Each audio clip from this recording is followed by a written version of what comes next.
My colleague Ankit Tyagi has been on the ground in Tel Aviv and Be'er Sheva, in several other parts of Israel, where he's been talking to people on the ground. He's been witnessing firsthand the impact of some of the Iranian strikes as Israel itself continues to retaliate. There is a ceasefire now. That ceasefire was broken, as Ankit has reported.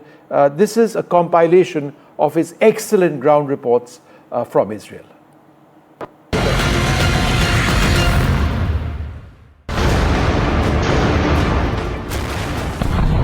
Look at the damage and the impact of that entire strike. This is where 4 people have been confirmed dead. All right, as I speak, you can hear the air raid sirens going in, so I will have to make my way. This is the announcement being made. Listen to it.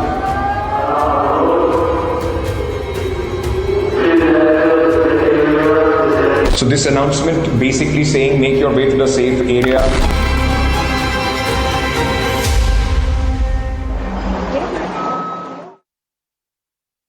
Good evening and welcome to this special broadcast which NDTV is bringing to you from Be'er Sheva, the city which bore the brunt, the maximum damage just an hour and a half before the supposed ceasefire was being implemented between Iran and Israel on the 12th day of this ongoing conflict. I am standing right now in Be'er Sheva, and you will hear a lot of noise.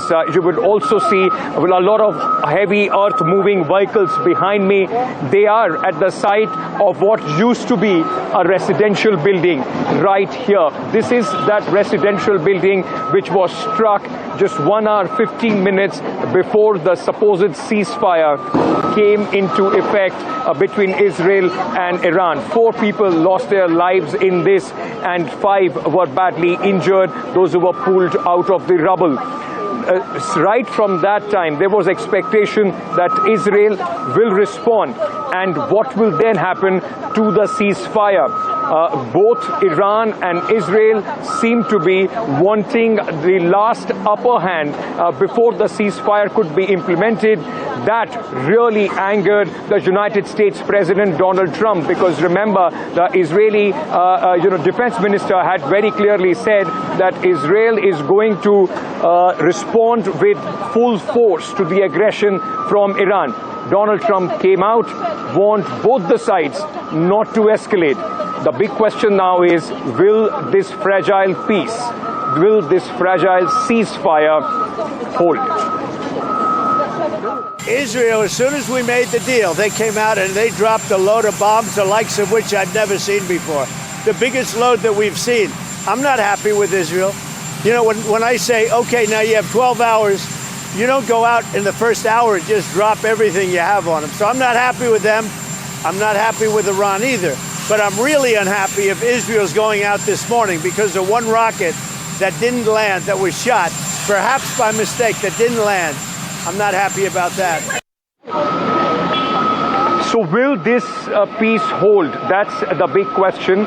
We have heard from the, through the day from the Israeli side, they have been saying the ball is in Iran's court. But let me very quickly at this moment bring Syed Asif Zaidi, research scholar at the Al-Mustafa International University, who is joining me at this moment. Mr. Zaidi, thank you for speaking to me. Let me very quickly first begin by asking you, Donald Trump has said that both the sides have violated ceasefire. The defense minister of Israel has also mentioned that they will hit back hard because of the transgressions of Iran. That's their charge. They are saying after the ceasefire announcement, there was still missiles which were lobbed. One of the buildings behind me was also hit. What is the Iranian side's view on this? Do you think that this ceasefire is going to hold? The situation or the view from Iran at this point, as I'm picking it up from the media within Iran, is that nobody is using the word ceasefire here. For example, the National Security Council released a statement some time ago where it deliberately chose to avoid using the word ceasefire, but it said that it had forced Israel and America to pause their aggression, and it is watching every step. It does not trust any of the statements that are being issued by the enemy, and it is completely ready to continue this battle. So I think it is premature to speak of a ceasefire. And as you are well aware, that attacks just over the last hour or so, there have been some attacks inside Iran as well. And we see now that, of course, for a few days now, America has dropped all pretense of any kind of separation between America and Israel, and it is a completely joint operation.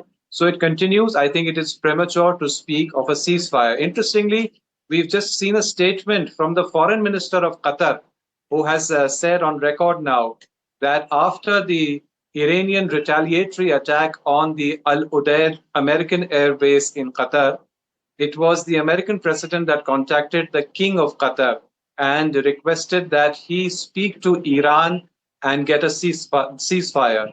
And that's how Qatar has now declared that it was the channel, not Oman or any other country in this particular case.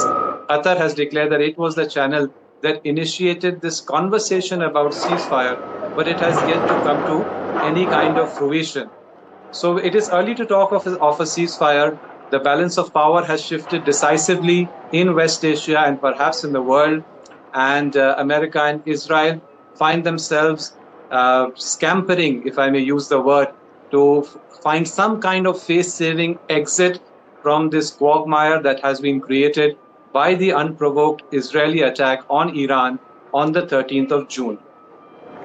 Okay, but Mr. Zaidi, that of course could be the point of view of the Iranian regime, because a similar point of view is also here in Israel and United States, where they believe the objectives which they started this operation with have been met because they have attacked the nuclear facilities. But let me ask you this: every regime, whether it's here in Israel or in Iran, would want to go out from this conflict at least telling their people that they have had an upper hand. What is the sense among the people in Iran? Do they, is there an overwhelming majority which would like hostilities to end, or are people looking at a prolonged conflict? Yes, you're absolutely right that every government, be it a regime or be it a legitimate government, would tell its people that it has won any kind of a conflict. That goes without saying. But I suppose that we can judge the veracity of claims by placing these claims against the stated objectives. For the Iranian public and for the world at large, the objectives that were stated by the aggressor, America and Israel in this case, were the following. They wanted to destroy nuclear technology and facilities within Iran. They wanted regime change. And right from on the 13th of June, we had the Israeli Prime Minister declaring that he wishes to see the Iranian public rising up against their government system. So these were at least some of the stated goals of the aggressives, of the side that conducted this aggression. For the defending side, which is Iran in this case, the primary goal was to ensure that the goals of the aggressor were not achieved. And the Iranian public at this point understand that the aggressor has not managed to achieve any of its goals. In addition to that, the Iranian public is incensed and angered by the unprovoked aggression and by the insulting statements that have been issued, sometimes from Tel Aviv, but increasingly from the real center of decision-making, which lies in Washington. They are incensed, they are angered, and therefore there is immense willingness to continue with this battle. And they understand that the longer that this battle or this conflict continues, the greater will be the disadvantage that the aggressor will be placed at, because the aggressor fundamentally is far away. It is a colonial project, while the Iranians believe they are in their own homeland, defending themselves against illegitimate and unjustified aggression. So there is immense national unity in Iran at this time, and there is immense appetite to continue the fight. In fact, sections of the Iranian public have expressed deep disappointment since this morning, ever since there has been talk of a possible ceasefire. So there is of course a sense of confidence that in this kind of a conflict. Okay, I'm completely out of time on this discussion. I will have to leave it there. Thank you so much for speaking to us and presenting, in fact, a sense of what is happening, or at least the thinking there is in Iran. But the fact is, ladies and gentlemen, there are a section of people that you will hear the same voices, those who would come out and continue to say that, you know, they would want this campaign to continue. I saw that here in Israel as well, a similar sentiment there being presented by Mr. Zaidi, but it looks like while the people might, and the experts, a spokesperson might be pushed forward to present this kind of view, there are a lot of back channels, give and take, which is going on as we speak to try and cease the hostilities which have been going on for the last 12 days. But as I was telling you, the spot that I am at this moment where the cleanup operation is going on, this used to be a building, and trust me when I say this, a few hours back, I arrived here, the attack happened here just before 6 o'clock, and when I arrived here right about 9:30, this was a very different scene from what you see right now. It is local time, 3:45 at this moment. It has taken only 4 to 5 hours for this massive cleanup operation. Possibly, by tomorrow, beyond this building, which bears the testament of the direct missile attack, you would not find many remnants of what had happened here. A sad story, a sad end for 4 people who lost their lives, and also the others, those who were injured. Let me very quickly take you through my ground report of what I saw when I arrived at this very juncture, because bear in mind, Be'er Sheva becomes the very important point with whatever happens as far as this fragile ceasefire is concerned. We are coming to you from this location which was hit in Be'er Sheva, a residential high-rise which was hit at 5 o'clock, 5:20 local time here. And look at the damage and the impact of that entire strike. What I can see behind me, an entire block of this building absolutely, damaged and devastated. It has come down.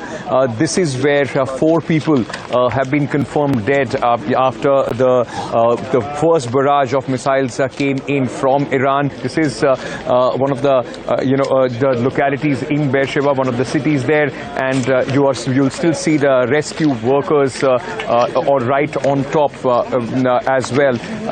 This is where 4 people lost their life. 5 others were pulled out of the rubble when the rescue workers reached this place. And even at this moment, where we are standing right next to the building, all that you can see are the signs of impact and what is left behind after that devastating strike that took place here in Be'er Sheva. All around, even in the buildings which did not take the direct hit, there are signs of broken glasses, windows absolutely shattered, and totally damaged cars that are strewn all around. And the rescue work is still going on. If you would see behind me in this building, this entire section of this building, this entire block has absolutely been damaged. There were 5 barrages today that we saw coming in from the Iranian missiles. At this moment, at least, what we have been told is that till 7 p.m. The Israeli government is going to see how the situation develops before any further announcement is made as far as the ceasefire is concerned. In the last 3 days that I have been here in Israel, in Tel Aviv, every night there have been air raid sirens which have gone up, and projectiles have been lobbed towards Tel Aviv and other cities of Israel. But just in the last hour, or little more than that, before the ceasefire was to come into effect, today was an extraordinary day in which in about 70 minutes, 5 times, the sirens went all around Tel Aviv and other cities. In just almost every 5 to 10 minutes, we were running to the nearest bomb shelter.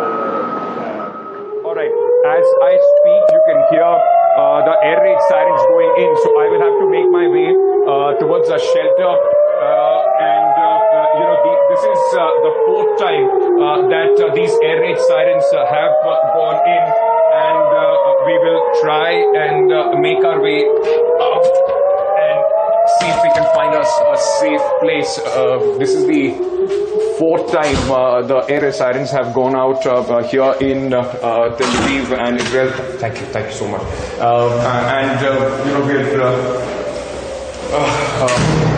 So fourth alert here, and you heard the sirens going behind me while we were trying to speak. I am in a place where I could.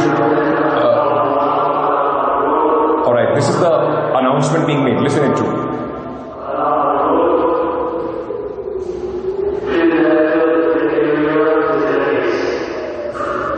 So this announcement basically saying make your way to the safe area, and at this moment I can tell you that this is the fourth air raid siren that went off when you heard the massive air raid sirens that just began to in fact blare here in Tel Aviv as well. I have lost the connection to the studio. I'm hoping that I can get connected again because the signal here in the safe room are extremely bad. Okay, again we can hear some loud thuds. It seems that interceptors are on the job. There are some missiles which have been lobbed towards Tel Aviv, and at this moment I can only tell you that this is from the time I've come in. It's the third day now, and I have never seen in the last 3 days, 12th day of the war, how continuously barrage after barrage of missiles is coming in from Iran. Massive cleanup operation here in Be'er Sheva just few hours after that direct hit to this building behind me.